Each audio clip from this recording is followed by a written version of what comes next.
and would not deny. Brian Dorsey moved into the Honor Dorm. The Honor Dorm, reserved for inmates with spotless disciplinary records. In 16 years on death row, he did not receive a single infraction, not one. And then he became the prison barber. For 11 years, Brian Dorsey cut hair. He cut the hair of staff members. He cut the hair of guards. He cut the hair of the warden. You don't hand scissors to a man you're afraid of. You don't sit in the chair of someone you don't trust. And yet, week after week, year after year, they did. But what happened next was something nobody anticipated. Because the people who trusted him most decided they were going to fight for him. In the weeks before Brian Dorsey's scheduled execution, 72 corrections officers, people who work in law enforcement, who believe in the justice system, who are not soft on crime, put their names on a letter to the governor of Missouri. They wrote, "We are part of the law enforcement community who believe in law and order.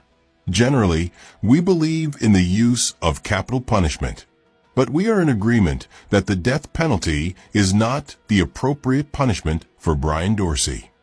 72 people who signs up to guard killers for a living, saying, "Not this one."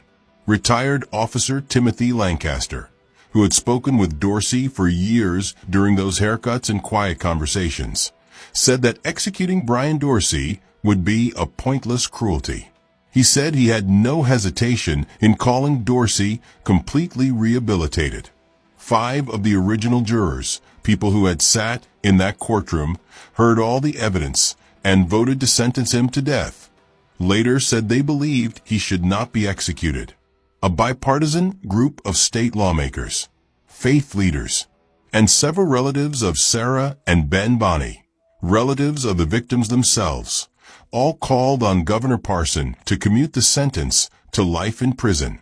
Over 150 people in total, saying the same thing. Whether any of that changes how you think about what Brian Dorsey deserved is not for anyone to say. April 8, 2024. Governor Mike Parson formally rejected clemency. He said, Brian Dorsey punished his loving family for helping him in a time of need. His cousins invited him into their home. Dorsey repaid them with cruelty, inhumane violence, and murder. On April 9, 2024, the U.S. Supreme Court denied all remaining appeals. Without dissent,